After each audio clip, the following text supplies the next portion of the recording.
So సబ్జెక్ట్స్ని correlate చేసుకున్నారు. So with your hard work and with your smart work per se join అయిపోయారు. So you got your desired course, MD కావచ్చు, MS కావచ్చు, లేదా DNB కావచ్చు, whatever it is. So ఆ 3 years మళ్ళీ నడుస్తుంది. Again you have to deal with patients now, ప్యారలల్గా చదువుతూ ఉండాలి. Then you have to give your practicals, again you have to clear your theory. So అక్కడితో పీజీ కోర్స్ అయిపోతుంది.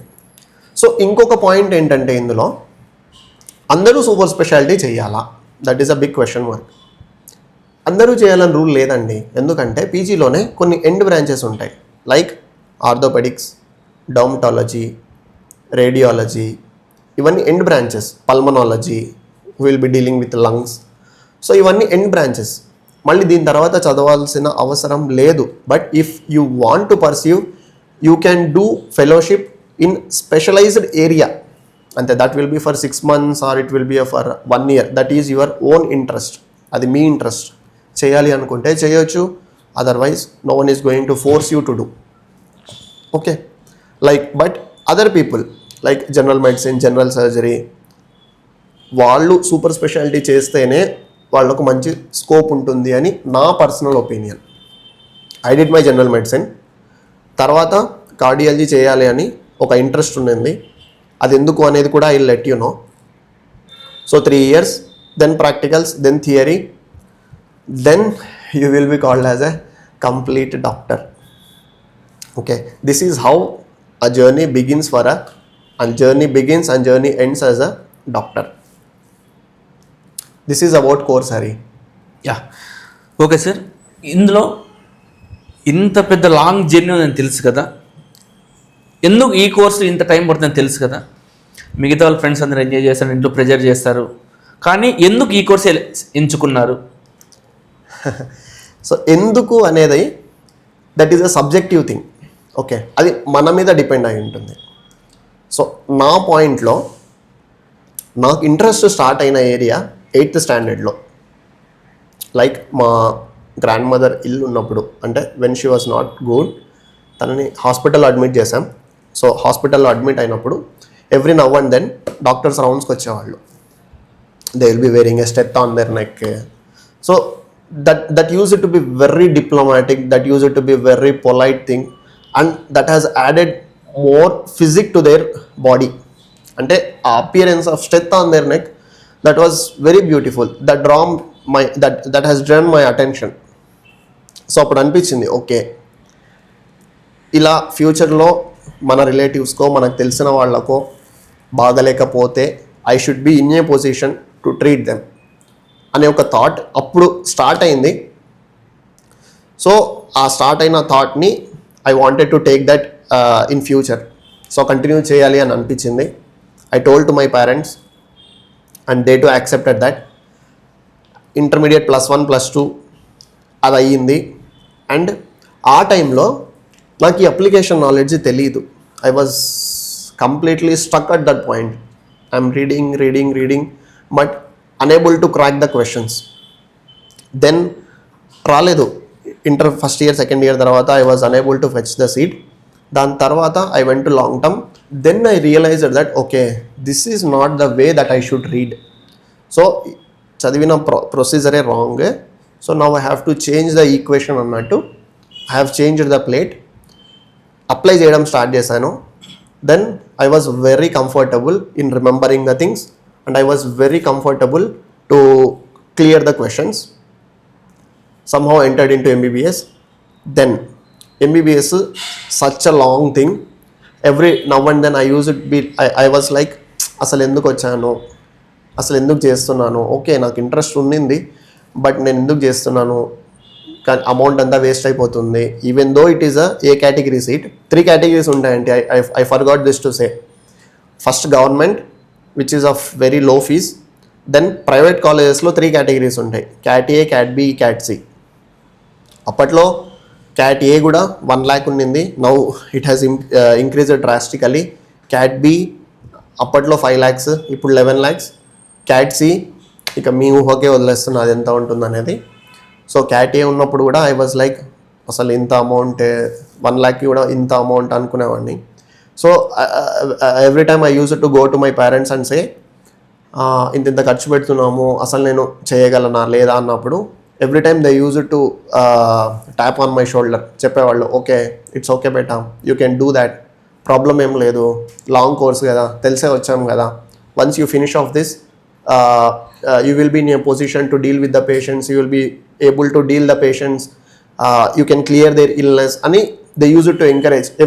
When I feel very low, Hari, every time my father used it to say strength వేసుకొని నడవాలి అని అన్నావు కదా, మరి నడవాలా లేదా, ఊరికే ఫేక్గా వేసుకొని నడవడానికి కెరియర్ బిల్డ్ చేసుకొని ఒక పర్ఫెక్ట్ డాక్టర్ అని స్టాంప్ వేసుకొని నడవడానికి చాలా తేడా ఉంటుంది. సో రిమెంబర్ దట్ అని every time he use to encourage. So equally, along with my parents, my uncle used to support a lot. So I can say confidently and I can say happily, even నేను ఇంకా highest పొజిషన్స్కి వెళ్ళినా కూడా I feel very proud to say that ఈ పొజిషన్కి రావడానికి మా పేరెంట్స్కి ఎంత కారణమో మా మావయ్య కూడా అంతే రీజన్ అని చెప్పడంలో నేను ఎక్కడ సంశయం పడను. థ్యాంక్ యూ మావయ్య. అండ్ సో ఈ moral support apart from parents, apart from uncle, ఈ జర్నీలో even friends use to help me a lot. Okay it's okay, ఏమవ్వదు. సో ఎంత డౌన్ అయినా అంత హైగా ఇచ్చేవాళ్ళు అనమాట. ఓకే సరే బయటికి వెళ్దాం, we'll have a chill moments, then we can come back, we are there, అందరం కలిసి చదువుదాం.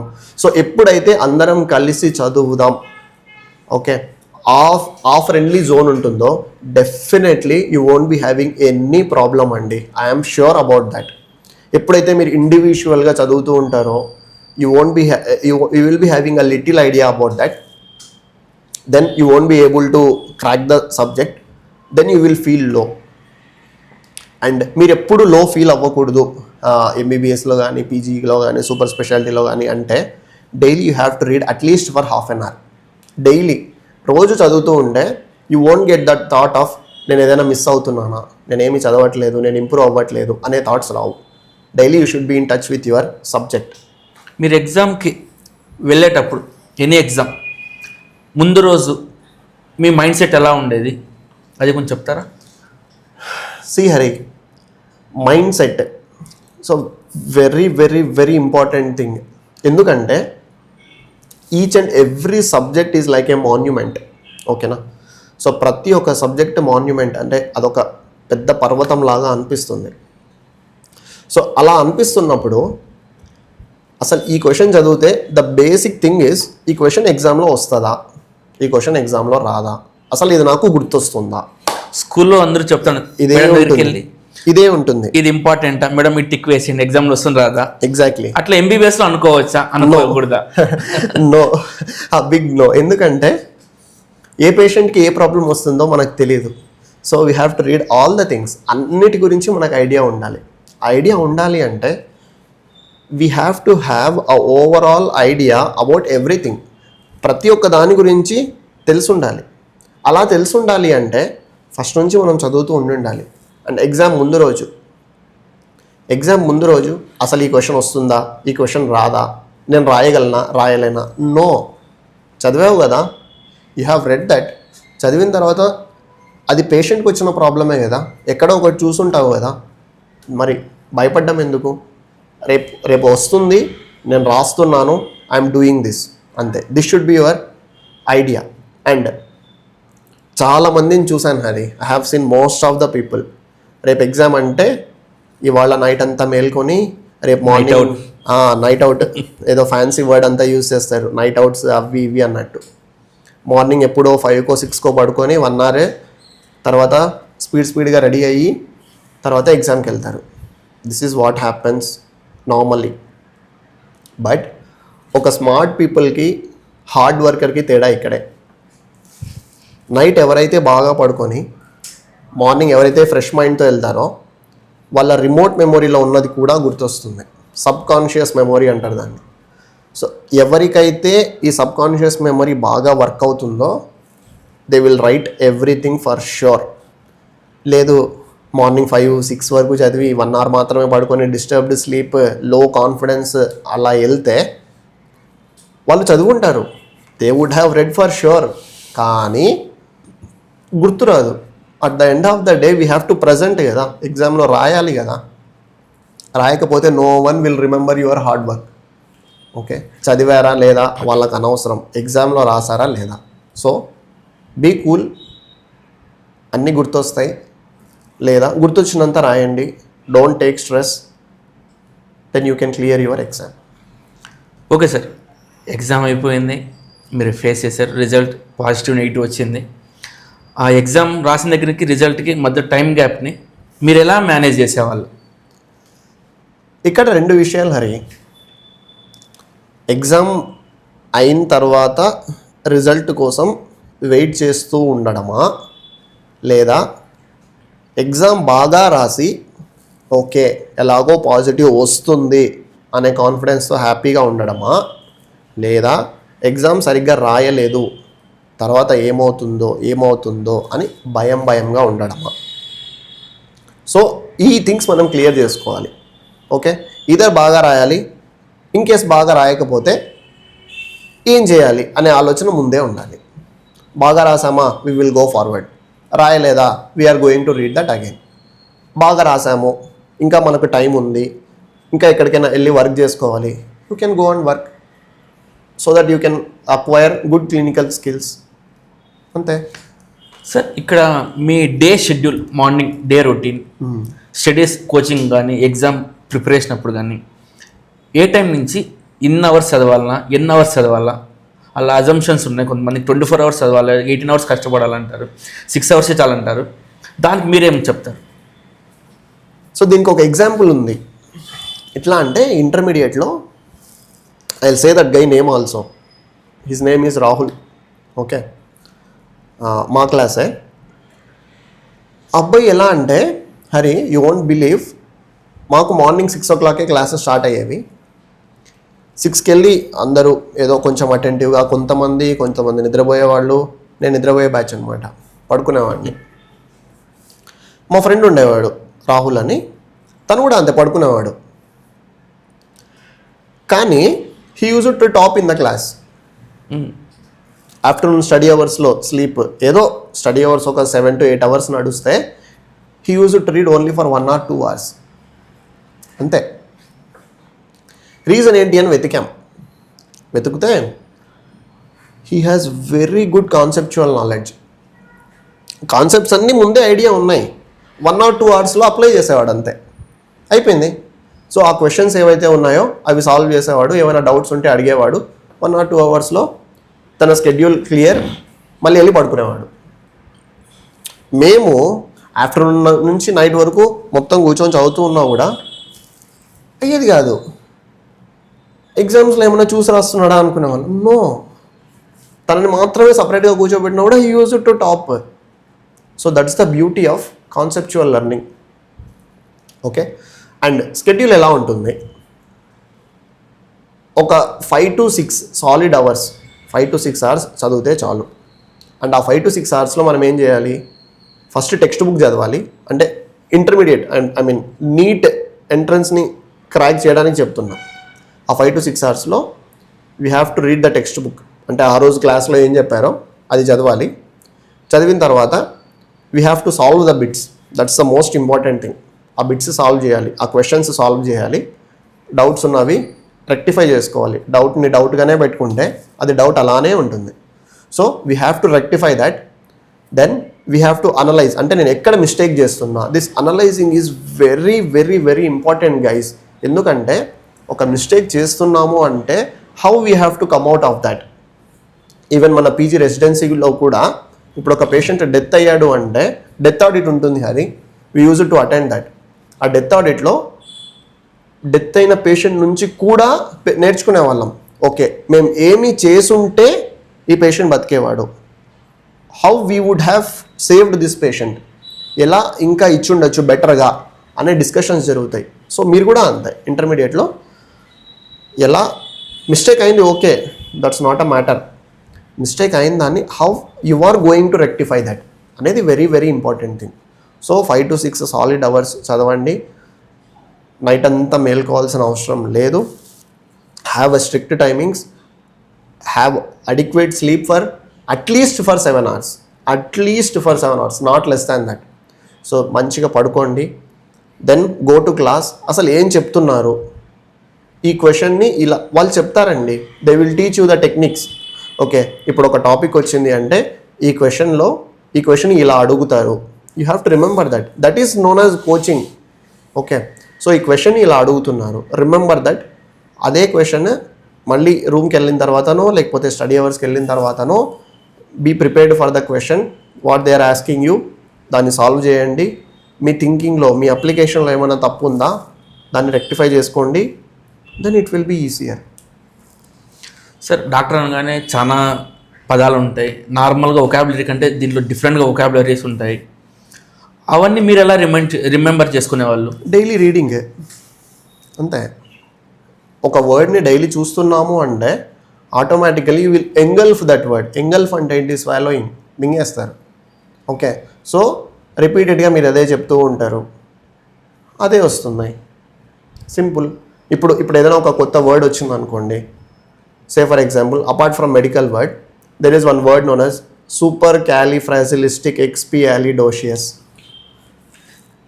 ఇది ఒక న్యూ వర్డ్, నేను రీసెంట్గానే నేర్చుకున్నాను. ఎలా గుర్తుంది అంటే I use to pronounce that, అంతే. సింపుల్. దాని మీనింగ్ ఏంటి? వండర్ఫుల్ అని. ఓకే, వండర్ఫుల్ని సూపర్ క్యాలిఫ్రాజిలిస్టిక్ ఎక్స్పియాలిడోషియస్ అని కూడా అనొచ్చు. Okay, so that's your interest. ఓకేనా?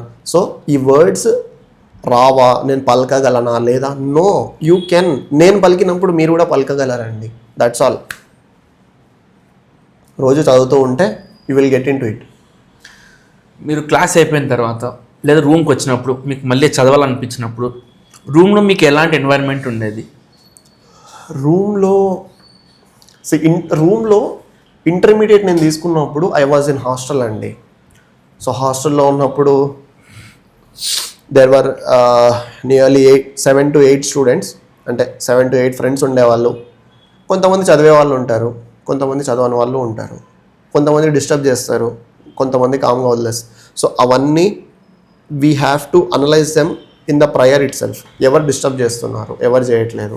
We should be in a calm and composed manner. Like I want to read, కొంచెం డిస్టర్బ్ చేయకండి. సింపుల్. తర్వాత ఎంబీబీఎస్లో వచ్చిన తర్వాత ఓన్లీ 2 members ఉంటారు, కొన్ని చోట్ల 2 to 3 members ఉంటారు. 2 to 3 members ఉన్నప్పుడు దే విల్ అండర్స్టాండ్. సో వచ్చిన తర్వాత ఇన్ కేస్ వాళ్ళకి ఇంట్రెస్ట్ లేకపోతే మీరే ఏదైనా టాపిక్ తీసుకొని వాళ్ళకు ఒక క్వశ్చన్ రైజ్ చేస్తే that will create interest in them. So వాళ్ళకి ఆ ఇంట్రెస్ట్ జనరేట్ అయినప్పుడు you can reciprocate that with your answers. That's how I use to manage. By God's grace నాకు అట్లాంటి ప్రాబ్లం రాలేదు. 1 or 2 instances వచ్చాయి during my long term preparation. This is how I have balanced that. So మీరు కోచింగ్లో ఉన్నప్పుడు కానీ results వచ్చిన తర్వాత ఫర్దర్గా స్టేజెస్ క్రాస్ చేస్తున్నప్పుడు మీ ఇంట్లో వాళ్ళు మీకు ఏ విధంగా సపోర్ట్ చేసేవాళ్ళు? మీరు ఏ విధంగా దాన్ని రిసీవ్ చేసుకుని ఏ విధంగా ఇంట్లో వాళ్ళకి చెప్పేవాళ్ళు? నేను ఇంకా ముందుకు వెళ్ళాలి, కొద్దిగా టైం పడుతుంది, వాళ్ళు ఇంట్లో వాళ్ళు చెప్పారు, పక్కన వాళ్ళు ఎట్లా అనుకుంటున్నారు అనే మీకు చెప్పినప్పుడు మీరు దాన్ని ఎలా రిసీవ్ చేసుకునేవాళ్ళు? మోస్ట్ ఆఫ్ ద టైమ్స్ మనం ఎప్పుడు రిసీవింగ్ ఎండ్లోనే ఉంటాం. మరి ఎవరో ఒకరు చెప్తూ ఉంటారు, మనం వింటూ ఉంటాం. We have to listen everything and we have to think about that. వీళ్ళు మనకు మంచి చెప్తున్నారా లేదా అనేది. అండ్ పేరెంట్స్ కాబట్టి డెఫినెట్లీ వాళ్ళు మంచిగా చెప్తారు. ఓకే, చెప్పింది విని మీరు లో ఫీల్ అయినప్పుడు remember about your past.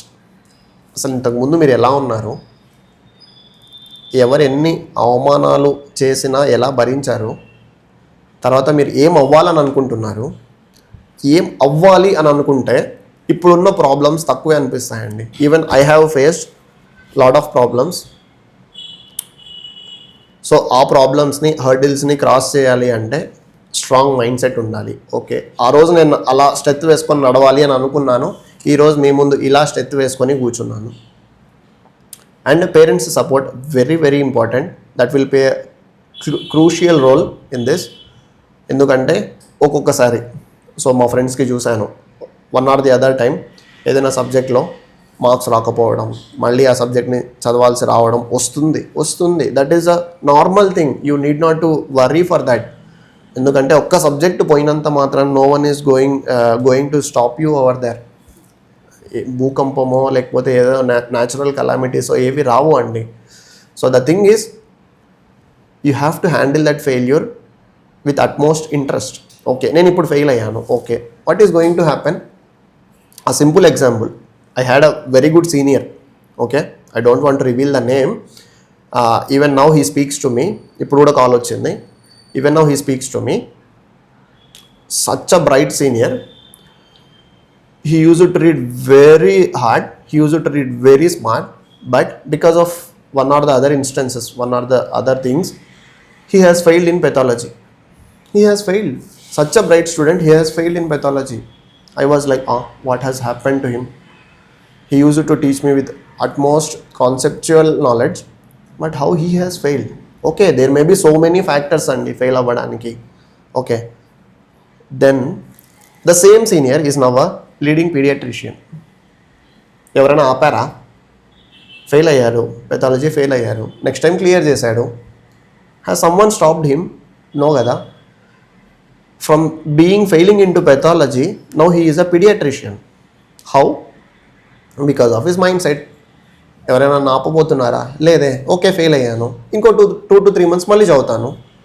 Now ఈ 2 to 3 monthsలో మళ్ళీ నేను ఇంకొంచెం నాలెడ్జ్ గెయిన్ చేసుకుంటాను. అంతే. Every time when some hurdle comes to you, ఏదో జరిగిపోతుంది అనుకోవడం కంటే, ఓకే ఫెయిల్ అయ్యాను, okay what is going to happen, ఇప్పుడు 2 to 3 months మళ్ళీ చదువుతాను.